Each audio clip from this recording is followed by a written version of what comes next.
দশম শ্রেণীর রসায়নের প্রথম অধ্যায়ের সবাইকে স্বাগত। আজ আমরা একটা খুব মজার জিনিস দেখব। আমাদের চারপাশে কত কি বদলে যায়, কিন্তু ঠিক কি দেখে আমরা বুঝতে পারি যে একটা রাসায়নিক বিক্রিয়া ঘটছে? চলুন সেটাই আজ খুঁজে বের করি। আচ্ছা, সবার আগে একটা প্রশ্ন। আমাদের চারপাশে তো কত কিছুই হচ্ছে, তাই না? কিন্তু তার মধ্যে কোনটা যে কেমিক্যাল রিয়াকশন, সেটা আমরা ঠিক কি দেখে বুঝব? এর কি কোনো চেনার উপায় আছে? এই প্রশ্নের উত্তরটা কিন্তু লুকিয়ে আছে আমাদের এনসিইআরটি বইতে।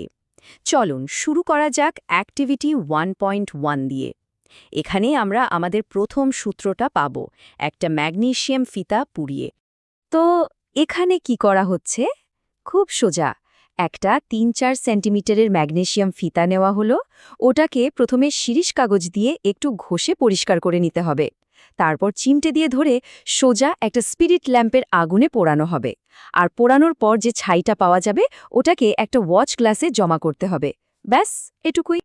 আর যেই না ওটাকে আগুনে ধরা হবে, কি যে দারুণ একটা ব্যাপার ঘটবে। ফিতাটা একেবারে চোখ ধানানো, যাকে বলে ড্যাজলিং হোয়াইট ফ্লেম, সেই রকম একটা আলো দিয়ে জ্বলতে শুরু করবে। অনেকটা ক্যামেরার ফ্ল্যাশের মতো বা দিওয়ালির ফুলঝুরির মতো। জ্বলে যাওয়ার পর ওই যে চকচকি ফিতাটা ছিল, ওটা আর ফিতা থাকবে না, বদলে গিয়ে একটা সাদা পাউডারের মতো ছাই হয়ে যাবে। এই যে নতুন জিনিসটা তৈরি হলো, এটাই হলো ম্যাগনেসিয়াম অক্সাইড। এটা কিভাবে তৈরি হলো? খুব সোজা। ম্যাগনেসিয়ামটা যখন পুড়ছিল তখন বাতাসের অক্সিজেনের সাথে বিক্রিয়া করেছে। দেখুন, একটা জিনিস থেকে সম্পূর্ণ অন্যরকম একটা নতুন জিনিস তৈরি হলো। এটাই তো কেমিক্যাল রিয়াকশনের একটা পাকা প্রমাণ, তাই না? তাহলে আমরা প্রথম ক্লুটা পেয়ে গেলাম। এবার চলুন দ্বিতীয় সূত্রটা খুঁজে বের করি। এর জন্য আমরা দেখব অ্যাক্টিভিটি 1.2।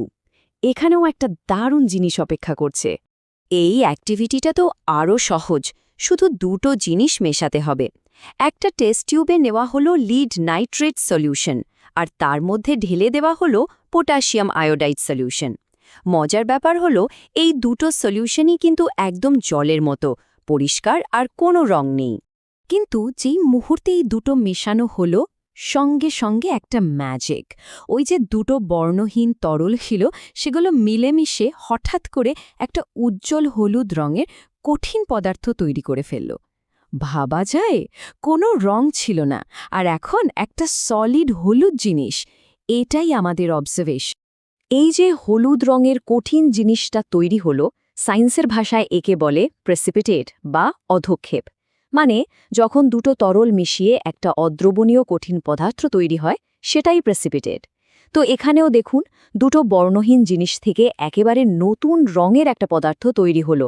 তার মানে এটাও একটা কেমিক্যাল রিয়াকশনের নিশ্চিত প্রমাণ। আচ্ছা, তাহলে আমরা দুটো ক্লু পেয়ে গেলাম। একটা হলো ড্যাজলিং আলো, আর দ্বিতীয়টা হলো রঙের পরিবর্তন। এবার আমাদের তৃতীয় আর শেষ প্রমাণের পালা। চলুন দেখি অ্যাক্টিভিটি 1.3তে কি হচ্ছে, যেখানে জিঙ্কের সাথে অ্যাসিড মেশানো হবে। এখানেও কাজটা খুব সোজা। একটা কনিক্যাল ফ্লাস্কের মধ্যে কয়েকটা জিঙ্কের দানা নেওয়া হলো, আর তারপর খুব সাবধানে ওর মধ্যে ঢেলে দেওয়া হলো ডাইলিউট হাইড্রোক্লোরিক বা সালফিউরিক অ্যাসিড। অ্যাসিডটা মেশানোর সাথে সাথেই দুটো জিনিস এক্কেবারে পরিষ্কার দেখা যাবে। প্রথমত, জিঙ্কের দানাগুলোর গা থেকে বুদবুদ করে গ্যাস বেরোতে শুরু করবে। আর দ্বিতীয়ত, আপনি যদি ফ্লাস্কটা বাইরে থেকে ধরেন, দেখবেন ওটা বেশ গরম হয়ে গেছে। তার মানে তাপমাত্রাও বদলে গেছে। তাহলে এই যে তিনটে অ্যাক্টিভিটি আমরা দেখলাম, এখান থেকে আমরা কি কি শিখলাম? আমরা কেমিক্যাল রিয়াকশন চেনার জন্য চারটে বড় সূত্র বা ক্লু পেয়ে গেলাম। কি কি সেগুলো? প্রথমটা হলো অবস্থার পরিবর্তন বা চেঞ্জ ইন স্টেট, যেমনটা আমরা দেখেছিলাম, কঠিন ম্যাগনেসিয়াম ফিতাটা গুঁড়ো ছাই হয়ে গেল। দ্বিতীয়টা হলো রঙের পরিবর্তন বা চেঞ্জ ইন কালার, যেমনটা বর্ণহীন দ্রবণ থেকে হলুদ প্রেসিপিটেট তৈরি হলো।